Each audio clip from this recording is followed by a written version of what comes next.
ओम शांति, ओम शांति, ओम शांति। बाबा कह रहे मीठे बच्चे, बाबा 21 जन्म के लिए तुम्हारी दिल ऐसी बहला देते हैं जो तुम्हें दिल बहलाने के लिए मेले मेलाखड़े आदि में जाने की दरकार नहीं।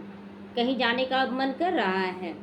केवल बाबा के कार्यक्रम में आते हैं, बाबा के साथ योग लगाते हैं, बाबा की मुरली पढ़ते हैं और कहीं जाने का मन नहीं कर रहा है। बस बाबा का सेवा और बाबा याद रहे। तो ऐसा मन भर देते हैं बाबा, मन से तृप्त कर देते हैं कि कोई भी मेला उला जाने का भी मन नहीं करता है। प्रश्न है, जो बच्चे अभी बाप के मददगार बनते हैं उनके लिए कौन सी गारंटी है? जो बाबा का मददगार इस समय बनता है, क्या से? तन से, मन से, धन से, समय से, श्वास, संकल्प, सब चीज़ से बाबा का मददगार बनना है। तो बाबा कहता है ऐसे बच्चों की गारंटी क्या है? उत्तर, श्रीमत पर राजधानी स्थापन करने में मददगार बनने वाले बच्चों के लिए गारंटी है कि उन्हें कभी काल नहीं खा सकता, अचानक मृत्यु नहीं होगा। पहला, सतयुगी राजधानी में भी कभी अकाली मृत्यु नहीं हो सकती। मददगार बच्चों को बाप ऐसी प्राइज मिल जाती है, ऐसी प्राइज दे देते हैं जो 21 पीढ़ी तक अमर रहते हैं। 21 पीढ़ी, ऐसे भी बोलते हैं ना कि बेटी वो जो 21 कुल को तारे, बोलते हैं ना।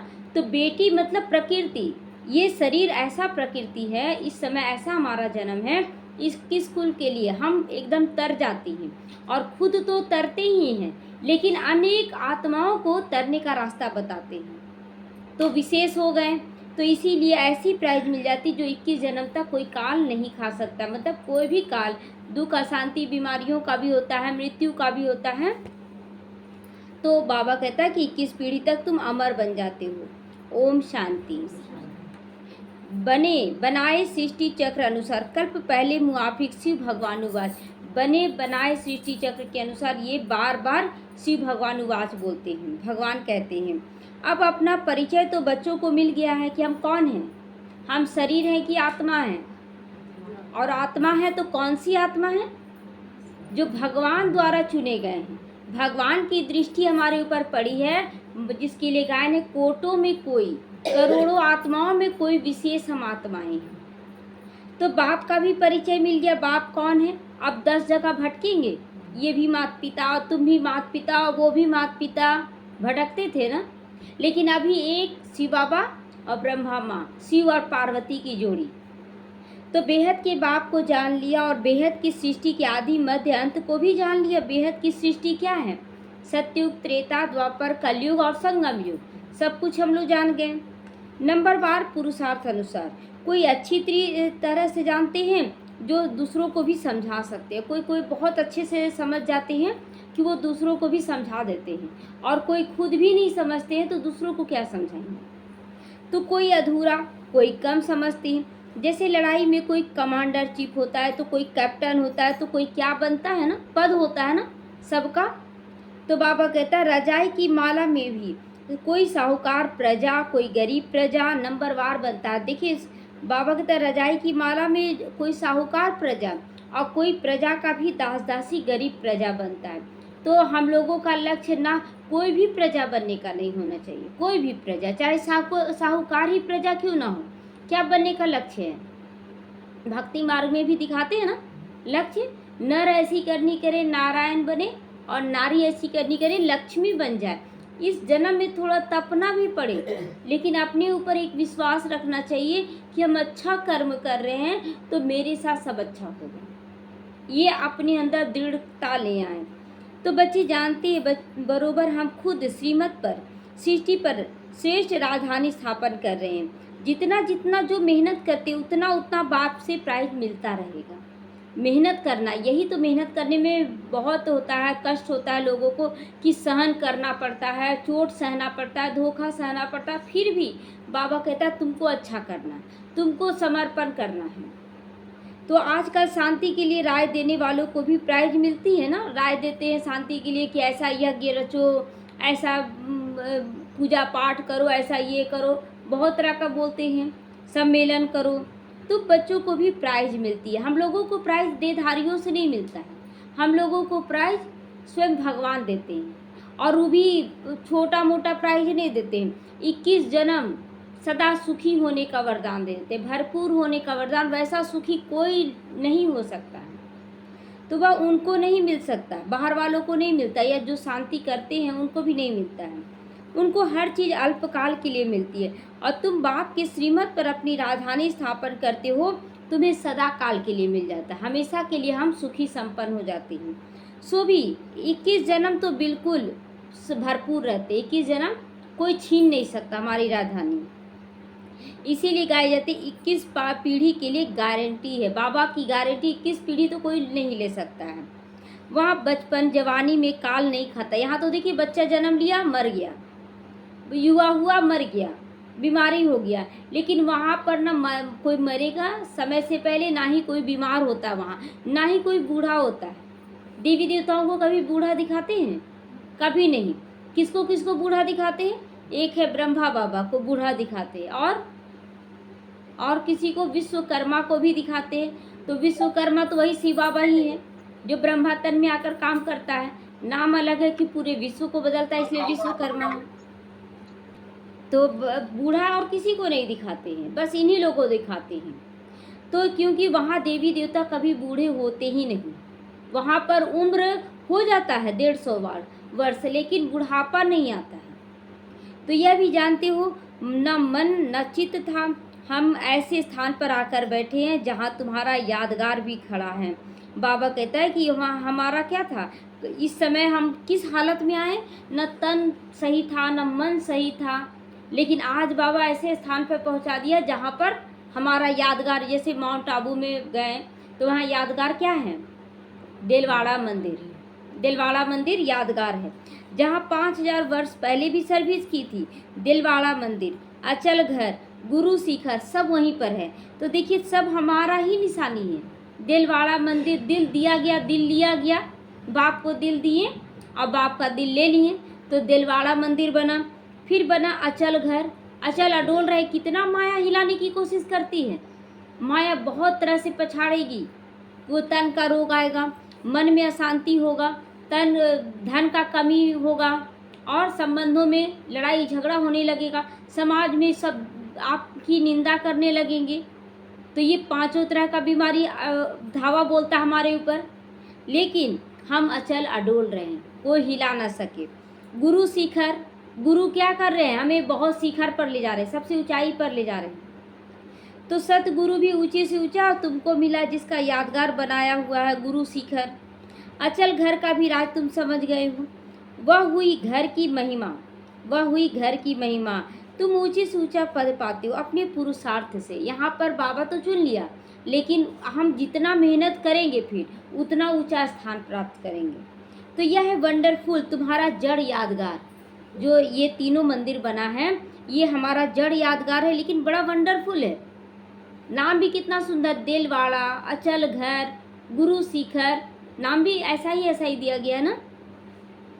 वहाँ ही तुम चैतन्य में आकर बैठे हो, और वहीं पर आज पांडव भवन में भाई बहन तपस्या किए, ब्रह्मा बाबा मम्मा रही। तो यह सब है रूहानी कारोबार चल रहा। अभी रूहानी कारोबार मतलब आत्माओं का कार्य चल रहा, कैसे हम अपना भाग्य बनाएं। तो जो कल्प पहले चली थी उसका पूरा यादगार यहीं पर है। नंबर 1 यादगार है ये सब। जैसे कोई बड़ा इम्तिहान पास करते हैं तो उनको अंदर से खुशी रौनक आ जाती है ना। कोई बहुत अच्छा इम्तिहान पास कर लिए, जॉब लग गया, तो कैसा चेहरे में खुशी रहता है कि नशा आ जाता है कि हम देखो कर लिए, जो लक्ष्य था पा लिए। आज हम लोगों का तो सामने लक्ष्य भी दिख रहा है, लक्षण भी दिख रहा है, और लक्ष्य बना देने वाला बनाने वाला सब खड़ा है हमारे साथ। कितना नशा होना चाहिए। तो फर्नीचर पहरवाइज कितनी अच्छी रखते हैं ना। जब अच्छा जॉब उब लग जाता है तो देखते तुरंत घर मकान रहन सहन सब चेंज हो जाता है। तो उसी तरह हमारा भी रहन सहन चेंज हुआ, हमारा फर्नीचर चेंज हुआ। कौन सा फर्नीचर? बैठते हैं तो किस में बैठते हैं? किस में? कमल आसन पर बैठते हैं, हंस वाहन पर बैठते हैं, तो आसन भी चेंज हो गया ना। और उसके बाद बाबा कहता है कि हमारा फर्नीचर भी बहुत सुंदर हो गया। फिर पहरवाइज भी बहुत अच्छी हो रही है हमारी, बहुत अच्छा पालना मिल रहा ना बाबा का। तुम तो विश्व के मालिक बन जाते हो, तुम्हारे से कोई भेंट नहीं कर सकता है, हमारे से कोई तुलना कर सकता है? हम जो स्थान प्राप्त करते हैं ब्राह्मण बनने के बाद, देव स्वरूप में, देवी देवता के रूप में रहते, पूज्य स्वरूप में भी दिखाया जाता है सबसे ऊंचा, ब्राह्मण स्वरूप में श्रेष्ठ पुरुषार्थी के रूप में, और फरिश्ता यहीं बैठे बैठे सारा कार्य कर सकते हैं। तो यह भी स्कूल है, यहाँ पढ़ना है डेली। पढ़ाने वाले को भी तुम जान गए हो, कौन पढ़ा रहा हमें, साधारण टीचर नहीं, स्वयं शिव बाबा हमें पढ़ाने आया है। भगवानुवाच, भक्ति मार्ग में जितना याद करते हो, पूजा करते हो, कुछ भी तो पता नहीं था ना, क्या पूजा कर रहे, किसकी पूजा कर रहे, क्या मिलेगा, लगता था कुछ तो कमी हो गया है। पूजा करते आए करते आज थक चुके हैं। लेकिन आज ज्ञान मार्ग में चढ़ाई है, केवल चढ़ना है ज्ञान मार्ग में, और भक्ति मार्ग में केवल उतरना है। तो बाप ही सम्मुख आकर सारा राज समझा रहे हैं, क्योंकि यह यादगार सब तुम्हारे पिछाड़ी की अवस्था है। यह यादगार कौन, जो अचल घर, गुरु शिखर, ये हमारा पिछाड़ी की अवस्था, लास्ट का स्थिति बन दिखाया गया है। अभी रिजल्ट नहीं निकल सकती, निकलेगी अभी रिजल्ट। अभी चढ़ते चढ़ते अचानक थक जाते, बैठ जाते हैं, अचानक चढ़ते चढ़ते फिसल गया पैर, गिर जाते हैं। जब तुम्हारी अवस्था संपूर्ण बन जाती है, उनका फिर भक्ति मार्ग में यादगार बनता है, वही मंदिर बन जाता है हमारे मूर्तियों का। जैसे रक्षाबंधन का यादगार कब होता है, अभी है ना, अभी हम लोग पवित्रता की राखी बांधते हैं ना, शिव बाबा हमें बंधवाता है बहनों के द्वारा। तो बाबा कहता है ये भी यादगार चला आता है रक्षाबंधन के रूप में। जब पूरी पक्की राखी बांध हम अपना राज्य भाग ले लेते हैं, तब तो फिर यादगार नहीं मनाते हैं, सत्ययुग त्रेता में फिर राखी बंधन नहीं मनाते हैं, वहाँ पर फिर द्वापर से शुरू हो जाता है। इस समय तुमको सभी मंत्रों का अर्थ भी समझाया जाता है। ओम अर्थ है, लोग बोलते हैं ओम शांति भी बोलना नहीं चाहते बहुत लोग, लेकिन देखिए ओम का अर्थ क्या है, कोई भी देवी देवता के पहले ओम जरूर लगता है। ओम नमः शिवाय क्यों लगा, ओम भूर्भुवः स्वः बोलते हैं ना, तो इस तरह से ओम शब्द जरूर लगाया जाता है। क्यों, ओम का अर्थ क्या है, ओम का अर्थ कोई लंबा चौड़ा नहीं होता, ओम का अर्थ है अहम आत्मा और ये मेरा शरीर है। तो ओम सभी मंत्रों के आगे क्यों लगाया गया, हर देवी देवता के मंत्र के आगे ओम लगाया जाता है, क्योंकि जो 33 करोड़ देवी देवता थे वही अभी ब्राह्मण बनकर अपना परिचय पाए थे। ओम यानी कि मैं आत्मा हूँ, बाकी बाहर की आत्माएं नहीं पाई थी अपना परिचय। तो इसीलिए जितने भी देवी देवताओं का मंत्र शुरू होता है ओम शब्द से शुरू होता है। आत्मा का स्थिति स्टार्ट हुआ तब तो देव स्वरूप में आए। तो ये मेरा शरीर, ये ज्ञान मिला हम लोगों को कि शरीर मेरा है, लेकिन मैं इसको चलाने वाली आत्मा हूँ। अज्ञान काल में तुम देह अभिमान में रहते हो, अपने को शरीर समझते हो। अज्ञान काल में हम लोगों को परिचय नहीं था। दिन प्रतिदिन भक्ति मार्ग में नीचे गिरते चले गए, इधर पूजा किए उधर पूजा किए, कुछ भी प्राप्ति नहीं, थकावट और कुछ नहीं। तमो प्रधान बनता जाता है इंसान। आज हर चीज पहले सत्व प्रधान होती है, भक्ति मार्ग भी पहले सत्व प्रधान थी, ऐसा नहीं भक्ति खराब था, भक्ति भी बहुत अच्छा होता था पहले।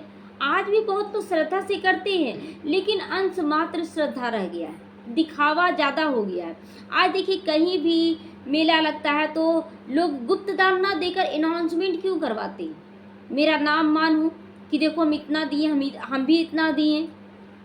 तो जब तक सत्य शिव बाबा को याद करते थे, उस समय जब तक सत्य शिव बाबा को याद करते थे तो बहुत थोड़े, उस समय भी बहुत कम बच्चे याद करते थे। सत्य द्वापर युग में जब शिव बाबा का मंदिर बना तो बहुत थोड़े रहते थे और याद करते थे। दिन प्रतिदिन फिर वृद्धि होती गई, प्राप्ति होने लगा ना तो वृद्धि होता गया। भक्ति मार्ग में भी विलायत में जास्ती बच्चे पैदा करते हैं तो उनको इनाम मिलता है। बाप कहते काम महाशत्रु है और वहाँ इनाम मिलता है। विदेशों में जितना बच्चा पैदा हुआ उतना ज़्यादा इनाम मिलता है। और यहाँ शिव बाबा बोलते हैं बच्चे काम महाशत्रु है। जड़ को ही काट दिया बाबा, जड़ को ही, विकारों का जड़ को काट दिया। सृष्टि की बहुत वृद्धि हो चुकी है, अब वो पवित्र बन जाओ। बाबा कहता आप बहुत वृद्धि कर चुके, अब कितना वृद्धि करोगे, इसलिए आप पवित्र बनो। तुम बच्चे सृष्टि के आदि मध्य अंत को अब बाप के द्वारा जान चुके हो। आदि माना शुरुआत क्या है, सतयुग और त्रेता युग जो देवी देवताओं का युग है। मध्य माना द्वापर कलयुग, जब पूज्य स्वरूप की हम पूजा करते हैं, अपने देव स्वरूप की पूज्य स्वरूप के रूप में पूजा करते हैं। और अंत है हमारा ये इस समय अंत क्या है, संगम युग। संगम युग अंत है जिसमें हम ब्राह्मण बन जाते हैं। तो आदि मध्य अंत को अब बाप द्वारा हम जान चुके हैं। सतयुग में भक्ति मार्ग का नामो निशान नहीं होता है। सतयुग में कोई भक्ति नहीं करते हैं, वहाँ पर कोई भक्ति नहीं होता है, कोई ज्ञान नहीं होता, लेकिन वो संस्कार जाता है। अभी तो कितनी धूमधाम से पूजा पाठ करते हैं, बहुत धूमधाम से मेला मिलाखड़ा लगाते हैं। जो मनुष्य जाकर दिल बहलाए, मतलब दुखी है ना लोग, तो कहाँ जाएंगे, चलो कुछ दिन तक मेला में एंजॉय कर लेते हैं। तुम्हारा दिल तो बाप आकर बहलाते रहते, 21 जन्मों के लिए बहला देते हैं। और इस समय भी देखिए संगा भी ऊपर बाबा कितना बहलाता है, कितना मतलब दिन रात क्या है, बाबा बाबा करते रह जाते। क्यों? क्योंकि बड़ा अच्छा लगता है बाबा को याद करना। जो कल एक गाना सुन रहे थे कि गाना नहीं है, धोखेबाज हो, फिल्मी गाना है, तुम तो धोखेबाज हो। तो क्या बोले, भक्ति मार्ग में क्या गा रहे थे लोग कि भोले बाबा तुम तो बड़े धोखेबाज हो, भांग खा के मुझे भूल जाते हो। कुछ भी मतलब कुछ भी लगा ये करके गाना गा देते हैं। सृष्टि को चला रहा है, भांग खा के बदहोश हो गया, अब सीटी हिलेगा नहीं। तुमको कभी मेले आदि में जाने का ख्याल भी नहीं आएगा। कहाँ भी मनुष्य जाते हैं सुख के लिए जाते हैं, ऐसा नहीं दुख के लिए जाते। सोचते चलो घर में बैठे हुए हैं, अशांति मन लग रहा है, चलो घूम फिर के आ जाते, इसलिए जाते हैं। तुमको कहाँ पहाड़ों पर जाने की दरकार नहीं। यहाँ देखो कैसे मनुष्य मरते हैं, यहाँ पर कैसे मर, देखिए तीर्थ यात्रा करने गए और मर जाए, क्यों मर गए ये कभी नहीं सोच रहे हैं। लोग तीर्थ यात्रा करने जा रहे हैं, आज केवल एंजॉय करने जा रहे हैं, घूमने जा रहे हैं, और फिर बोलते हैं क्या कि हम देखो तीर्थ यात्रा करने गए, वहीं पर भगवान क्या है शक्ति, मर गए। तो आप किस ख्याल से गए थे? हम लोग खुद भी नहीं जाते थे ना एंजॉय करने के लिए, घूमने गए और खा पी के जाते थे, अरे रास्ते में खा रहे वहाँ नहा लेंगे, है ना। तो ऐसा स्थिति था, तो क्या होगा, उसका पाप का बोझा नहीं चढ़ रहा है क्या, केवल घूमने के ख्याल से गए। तो मनुष्य तो सतयुग कलयुग स्वर्ग नरक को भी नहीं जानते, सब मिलाकर एक कर दिए। मतलब कलयुग में सोचते हैं कि यहीं पर स्वर्ग है, कहाँ स्वर्ग है, कोई है आज तक सुखी? किसी को भी पूछिए, करोड़पति को भी पूछिएगा वो भी दुखी है, बीमारी से, बहुत कलेश से दुखी है। तुम बच्चों को पूरा ज्ञान मिला है, बाप नहीं कहते कि मेरे साथ तुमको रहना है, नहीं, बाबा कभी नहीं कहता कि तुम मेरे साथ बैठ जाओ, घूमो फिरो ऐश मौज करो, दे रहा बैठने के लिए हम लोगों को, जाओ बच्चे। तुमको घर बार भी संभालना है, और ये भी बाबा कहता है कि तुमको सेवा भी करना, तो घर बार भी संभालना। हम लोग विशेष आत्माएं हैं जो गृहस्थी हैं, क्योंकि बाबा पहले ही अनुभवी बना दिया कि जैसे ससुराल और मायका कैसे संभाला जाता है, अनुभवी बना दिया ना। आज लौकिक और अलौकिक संभालना है, क्या मेहनत है, दोनों कुल को संभाल ले, और अभी तो 3 कुल को संभालना है। पारलौकिक बच्चों को छोड़ देंगे, जो भक्ति मार्ग की आत्मा है उनको भी तो संभालना है। तो लौकिक, अलौकिक और पारलौकिक तीनों प्रकार की आत्माओं को हमें संभालना है, और सबको बाबा का बच्चा बनाना है। बच्चे जुदा तब होते हैं जब कोई खिटखिट होने लगती है, जब 4 बेटा होता है, लड़ाई झगड़ा स्टार्ट हो जाता है, तो क्या करते, बंटवारा होने लगता है। तो वही बाबा कहता है जुदा तब होते जब खिटखिट होती है, और खिटखिट कब होता है, द्वापर युग से खिटखिट होता है, सतयुग त्रेता में नहीं होता है। फिर तो तुम बाप के संग में नहीं रह सकते हो, बाप के संग फिर नहीं रहते। अगर खिटखिट किए तो बाप को भूल गए, तभी तो लड़ाई झगड़ा करने लगते हैं। सब सतो प्रधान तो नहीं बन सकते हैं ना, सतो प्रधान सब नहीं बन सकते। त्रेता वाली भी आत्मा सतो बनती है, सतो प्रधान नहीं। सतो प्रधानता में कोई एक ही जाता है, कुछ एक लोग जाते हैं, कोई सतो, कोई रजो, कोई तमो अवस्था में भी अभी इकट्ठे हैं, इसलिए लड़ाई होता है। आज एक परिवार के लोग, कोई बोलता है हम दुर्गा को मानेंगे, कोई काली को मानेंगे, कोई कुछ को, अलग अलग है ना, क्योंकि यहाँ पर चारों युग के बच्चे हैं। कोई सतयुगी है तो कोई त्रेता युगी, तो कोई द्वापर, तो कोई कलयुगी। और हम लड़ाई क्यों करते हैं, हम जब सतयुगी हैं तो हम बोलते हैं कि तुम लोग मेरे जैसा क्यों नहीं हो। त्रेता युगी बोलते हैं कि तुम मेरे जैसा क्यों नहीं, थोड़ा बहुत तो विकार होना चाहिए ना, मन भी डिस्टर्ब हो ही जाता है। द्वापर युगी बोलते नहीं, विकार तो जायज है। और कलयुगी मनुष्य नहीं, हमको कुछ नहीं देना है किसी को, हमको तो सबसे लेना है। चारों युग की आत्मा है कि नहीं हर घर में, चारों, और उसी चलते हम लोग बोलते मेरे जैसा बनो, मेरे जैसा बनो, लड़ाई हो रहा। किसी के जैसा मत बनो, बाप समान बनाओ, बनो भी और बनाओ भी, लड़ाई खत्म हो जाएगा। तो सब इकट्ठे रहकर लड़ाई झगड़ा करते रहते हैं। तो बाबा कहता है कि यह राजधानी बन रही है ना, इसलिए सब जैसा बच्चा रहेगा, राजधानी बन रही है, तो इसमें मूंझना नहीं है कि ऐसा क्यों ऐसा क्यों, क्योंकि यहाँ पर कोई बनेगा महाराजा महारानी, तो कोई दरबारी बनेगा, कोई फैमिली बनेगा, कोई दास दासी बनेगा, सब तरह का बच्चे चाहिए। इसलिए किसी से ज़बरदस्ती, देखते पेड़ में केवल फूल रहे तो अच्छा लगेगा, केवल फूल, पत्ते भी शोभा होते हैं, है ना। अब पत्ते और फूल के साथ साथ फल भी लटक जाए तो और शोभामान हो जाते हैं। उसी तरह ये पूरा बाबा का जो बच्चे हैं ना 33 करोड़, उसमें कुछ फूल बनेंगे, कुछ फल बनेंगे, कुछ पत्ते बनेंगे, कुछ कली बनेंगे, है ना। कोई मंजर बनेंगे, खट्टा आम बनेंगे, फल तो बनेंगे लेकिन खट्टा आम मंजर बनेंगे।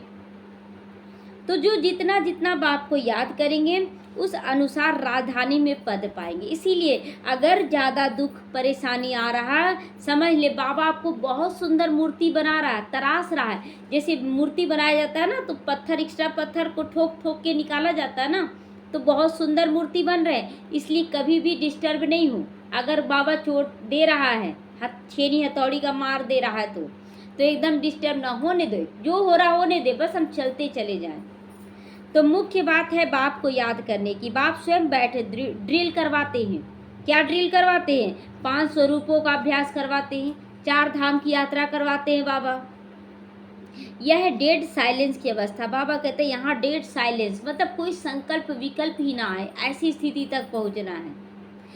तुम यहाँ पर जो कुछ भी देखते हो उनको देखना नहीं है, जो कुछ भी देखते हो उनको देखना नहीं है। मतलब कोई बुरा कर रहा है तो देखना नहीं है का मतलब मन बुद्धि से नहीं देखना है। मन बुद्धि ग्रहण न करे, आँख तो दिखाएगा ही गलत हो रहा है, लेकिन हम तो जान रहे हैं ना ज्ञान के अनुसार ये गलत नहीं कर रहे हैं। ये अपना जैसे बिच्छू का संस्कार ही होता है डंक मारना। अब बिच्छू कितना भी बोले ना हम डंक नहीं मारेंगे, लेकिन वो तो मारेगा ना। तो गलती किसका है? हम उस पर विश्वास कर लेते हैं, तो गलती हमारा है। तो देह सहित सबका त्याग कर दो। तुम क्या देखते हो? एक तो अपने घर को और पढ़ाई अनुसार जो पद पाते उसको देखते रहो। क्या देखना है? अपने घर परम धाम को देखना है कि वहाँ जाना है। दूसरा है बाप को देखना है। तीसरा अपना सतयुगी राजधानी को देखिए कि हम क्या पद पाने वाले हैं। उस सतयुगी राजाई को तुम अब जानते हो। जब सतयुग है तो त्रेता नहीं, और जब त्रेता है तो द्वापर नहीं, और जब द्वापर है तो कलयुग नहीं। देखिए बाबा ये बोला कि जब सतयुग है तो त्रेता नहीं, जब त्रेता है तो द्वापर नहीं। ये नहीं बोला कि जब त्रेता है तो सतयुग नहीं, ऐसा बोला। तो मतलब सतयुग आएगा उसका त्रेता आएगा तो सतयुग त्रेता दोनों आ गया त्रेता युग में। और जब त्रेता द्वापर आएगा ना तो सतयुग त्रेता द्वापर तीनों युग साथ साथ चलेगा। मतलब कोई जो नई आत्मा आएगी वो तो आएगी ना सतो प्रधान उस समय, तो ये तीनों स्टेज साथ साथ चल रहा। फिर जब कलयुग आएगा तो चारों स्टेज आ गया। तो अब कलयुग भी है, संगम युग भी है।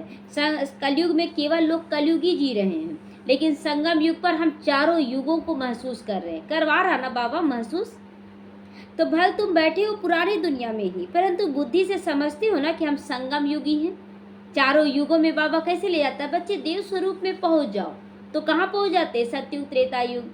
फिर पूज्य स्वरूप में पहुंच जाओ तो कहाँ पहुंचते? द्वापर कलयुग। और उसके बाद ब्राह्मण स्वरूप में पहुंचो तो संगम युग। फरिश्ता स्वरूप तो स्थिति ऊपर हो गया, और जब निराकार आत्मा तो परम धाम पहुंच गए। तो संगम युग किसको कहा जाता है? यह भी तुम जानते हो ना, संगम युग किसको कहा जाता है? जहाँ आत्मा और परमात्मा का मिलन होता है। पुरुषोत्तम वर्ष होता है, पुरुषोत्तम मास होता है, पुरुषोत्तम दिन भी होता है, और इस पुरुषोत्तम संगम पर ही ये सब मिलता है। पुरुषोत्तम बाबा कहता है कि ये पुरुषोत्तम वर्ष चल रहा है। मतलब हर साल एक लक्ष्य रखते हैं ना कि हम इस साल ये कर लेंगे, एक महीने का लक्ष्य रखते, एक एक दिन का लक्ष्य रखते हैं। तो ये संगम है। क्या है? पुरुषोत्तम बनने का संगम। हमारा असुर से सुर में जो जा रहे हैं वो संगम हो रहा है। देखते हैं ना, अभी एक फोटो आया था ना, देवी देवता एक ब्राह्मणी से हाथ मिला रही है, तो क्या है? संगम ही हो रहा है ना, ब्राह्मण से देव स्वरूप में ट्रांसफर हो रहे हैं। पुरुषोत्तम बनने की घड़ी भी इस पुरुषोत्तम संगम युग पर ही मिलती है। यह बहुत छोटा सा लीप युग होता है। तुम लोग बाजुली खेलते हो जिससे तुम स्वर्ग में जाते हो। बाजुली का खेलना, ऊपर चढ़ना फिर नीचे आना, ऊपर चढ़ना फिर नीचे आना, ये बाजुली का खेल है। बाबा ने देखा है कैसे साधु लोग अथवा कोई कोई बाजुली खेलते खेलते यात्रा पे जाते हैं, बड़ी कठिनाई भी उठाते हैं। अब इसमें कठिनाई की तो बात नहीं, यहाँ पर है कोई कठिनाई? बाबा के साथ योग लगाने में कोई कठिनाई है क्या? सारा विकार छोड़ने में कोई कठिनाई नहीं है। अपनी अपनी को आत्मा समझ लेंगे, कोई दिक्कत नहीं। देह भान में आएंगे, दिक्कत है। तो यह है योग बल की बात, कोई जब हठ योग की बात नहीं है, योग बल है। क्या याद की यात्रा तुम बच्चों को कठिन लगती है याद करना? 24 घंटे याद कर सकते हैं? नाम तो बहुत सहज रख दिया है, सहज राजयोग। यह कहाँ सुनकर डर न जाए इसलिए बाबा नाम रखता है सहज राजयोग। है कि नहीं सहज? डरने का तो यहाँ बात ही नहीं है। कहते बाबा हम योग में नहीं रह सकते हैं। अच्छा लगता है सुनने में? बाबा हम याद नहीं कर सकते हैं। बाबा फिर हल्का कर देते हैं, यह है बाप की याद। यह तो सब चीज़ों को किया जाता है ना, याद तो सब चीज़ों को किया जाता है। याद करते हैं कि नहीं? घर को याद करते हैं, वस्तु वैभव को याद करते हैं, भोजन को याद करते हैं, व्यक्तियों को याद करती हैं। तो बाप कहते हैं अरे अपने को आत्मा समझ कर मुझे याद करो, मुझे भी याद कर लिया करो। तुम बच्चे हो ना मेरे, कितना प्यार से समझा रहा ना। हम बोल रहे बाबा हम आपको याद नहीं कर सकते, और बाबा कहते हैं तुम बच्चे हो ना मेरे, बाप को याद करो। यह तुम्हारा बाप भी है तो मासूक भी है, मासूक है, और हम सब उसके आशिक हैं। तो सब आशिक उनको याद करते। एक बाप अक्षर भी काफ़ी है। अगर एक बाप भी शब्द याद रहे कि वो मेरा पिता है, उससे वर्षा मिलता है, कितना नशा चढ़ जाएगा। भक्ति मार्ग में तुम मित्र संबंधियों को याद करते आए हो, क्या मिल गया? इतने सारे संबंधी, कितना लंबा चौड़ा परिवार बन गया। देखने वाला कोई है? कोई नहीं देखने वाला। देते जाए ठीक है। तो फिर भी बोलते आए हो हे प्रभु। क्यों हे प्रभु? मानना हम दुखी हैं, हमको आकर पालना दो, सुख दो। तो हे ईश्वर जरूर कहते हो, सिर्फ पता नहीं कि वो क्या चीज़ है। आत्माओं का बाप तो परमात्मा है, इस शरीर का बाप तो देहधारी है। आत्माओं का बाप अशरीरी है। आत्मा अशरीरी है तो आत्माओं का बाप भी अशरीरी है। वह कभी भी पुनर्जन्म नहीं लेता है और सभी पुनर्जन्म में आते, इसीलिए बाप को याद करते हैं। जरूर कभी सुख दिया है। उनको कहा जाता है दुख हरता सुख करता है। इस समय दुख हरने का काम कर रहा है। दुख हरने का काम कैसे कर रहा है? ज्ञान देकर हमें। तो परंतु उनका नाम रूप देश काल को नहीं जानते हैं लोग। जितनी मनुष्य उतनी बातें कह गए हैं। वो कुछ बताया, भगवान का परिचय वो कुछ बताया, अनेक मतें हो गई हैं ना। तो बाप कितना प्रेम से पढ़ाते। कोई डांट लगाते हैं क्या? कान पकड़ते तुम ऐसा क्यों किया, गाली क्यों दिया? कुछ नहीं। वह है ईश्वर, शांति देने वाला। वो अशांति कैसे फैलाएगा डांट कर? कितना उनके मुख से सुख मिलता है उनसे। एक ही गीता सुनाकर पतितों को पावन बना देते हैं। प्रवृत्ति मार्ग भी चाहिए ना, गृहस्थियों का भी तो ग्रुप चाहिए ना। केवल समर्पित हो जाएंगे तो गृहस्थी कैसे बनेगा? तो गृहस्थी चाहिए, युगल जोड़ी चाहिए बाबा को। मनुष्यों ने कल्प की आयु लाखों वर्ष कहती है, फिर तो अनगिनत मनुष्य हो जाते हैं।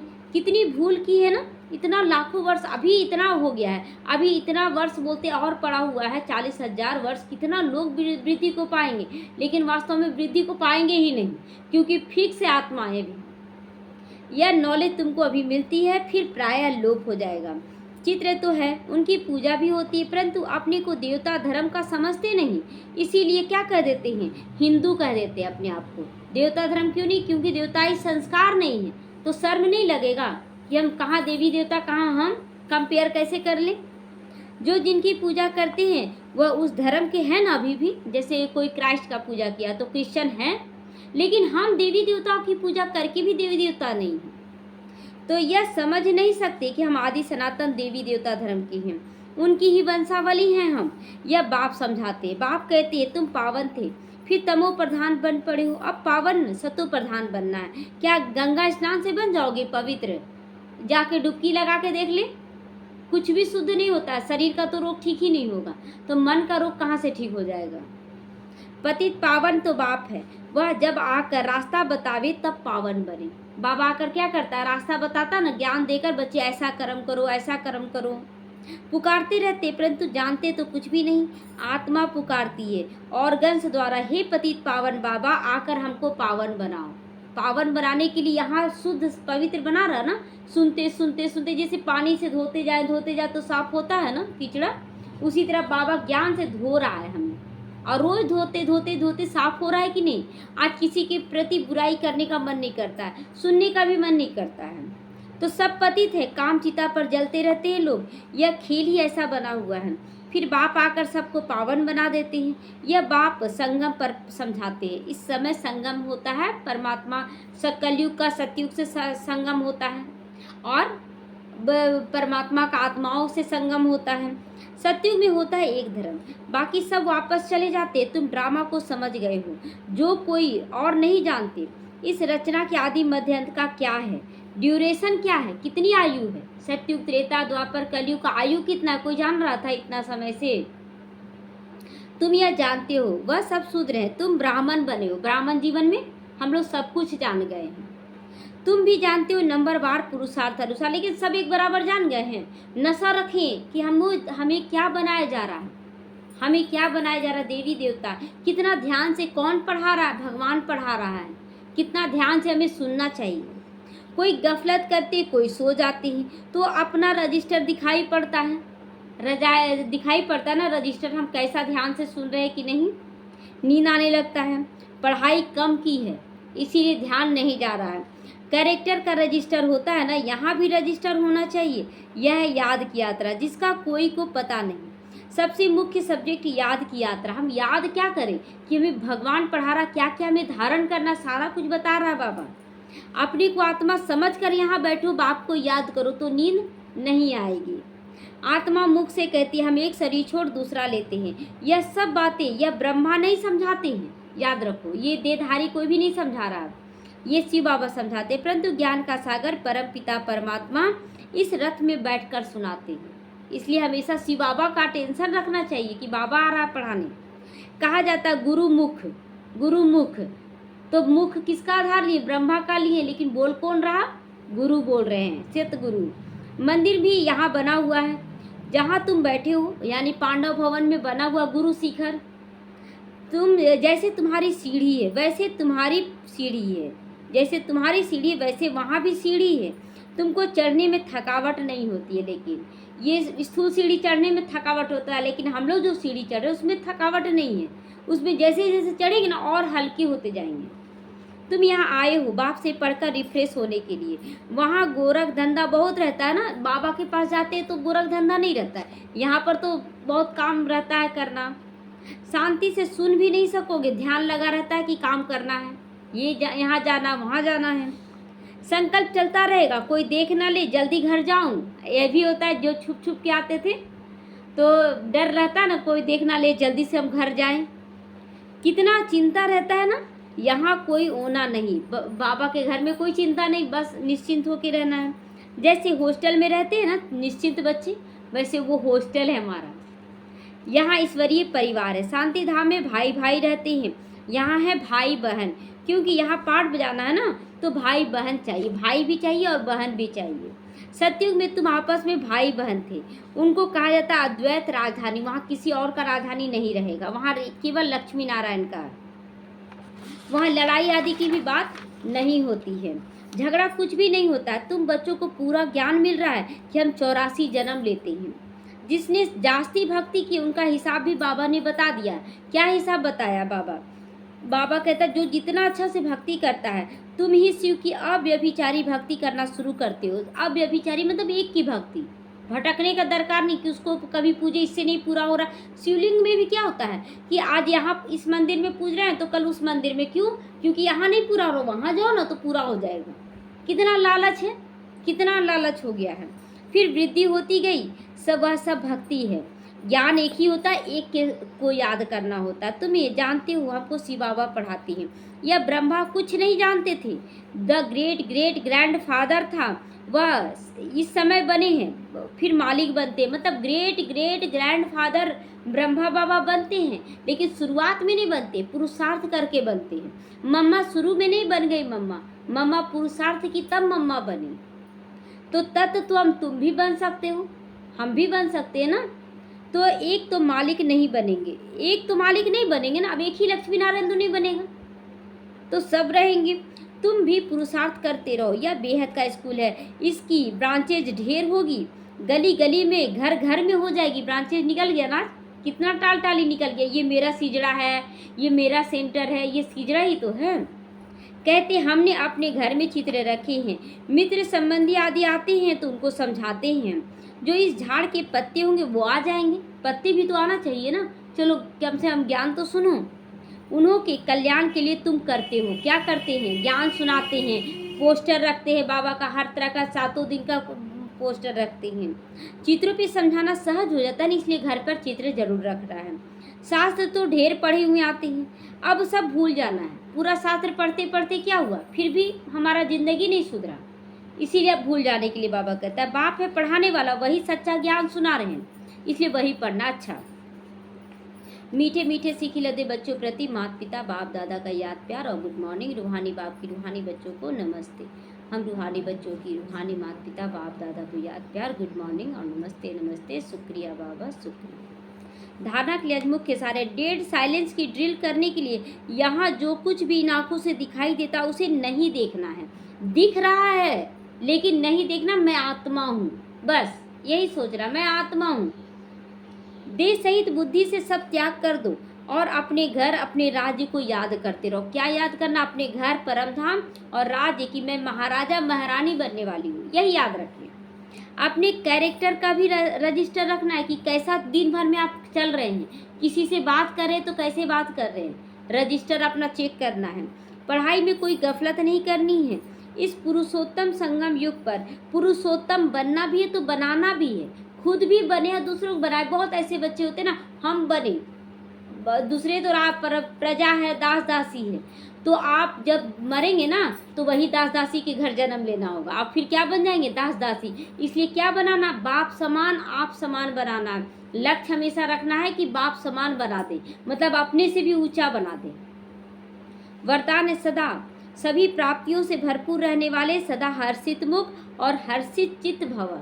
ज्ञान को समझ में आ जाएगा ना जिसको, वो सदा मुस्कुराता रहेगा, उसका हृदय भी साफ रहेगा और खुश रहेगा। जब भी कोई देवी या देवता की मूर्ति बनाते हैं तो उसका चेहरा कैसा दिखाते हैं, हर्षित मुख या रोता हुआ, तो यहाँ भी सदा हर्षित मुख रखना है। तो आपके इस समय के हर्षित मुख रहने का ही यादगार है देवी देवताओं की मूर्ति जो दिखाते हैं हर्षित मुख, अर्थात सदा सभी प्राप्तियों से भरपूर। कौन सी प्राप्ति, बाबा से सारी प्राप्ति करना, स्थूल चीज़ों की प्राप्ति वो तो अपने आप हो जाएगा। तो जो भरपूर होता है वो खुश रहता है, जो खाली होगा उसका चेहरा उदास होगा। अगर कोई भी अप्राप्ति होगी तो हर्षित नहीं रहोगे। कोई कितना भी हर्षित रहने की कोशिश करे, फुल मेकअप में रहे कि हम बहुत मुस्कुराए, उसका चेहरा बता देता है कि वो खुश नहीं है। तो बाहर से हंसेंगे लेकिन दिल से रोएंगे, वैसे बच्चे दिल से रोते हैं। आप तो दिल से मुस्कुराते हो ना, दिल से मुस्कुराते हैं क्योंकि सभी प्राप्तियों से तुम भरपूर हर्षित चित्त हो, हर्षित चित्त हो। स्लोगन है पास विद ऑनर। अगर बनना है तो हर खजाने का जमा खाता भरपूर करो। सारा खजाना, ज्ञान का खजाना, खुशी का खजाना, समय का खजाना, सुख का खजाना, आनंद का खजाना, सारा खजाना भरपूर कर देना है। अच्छा, ओम शांति।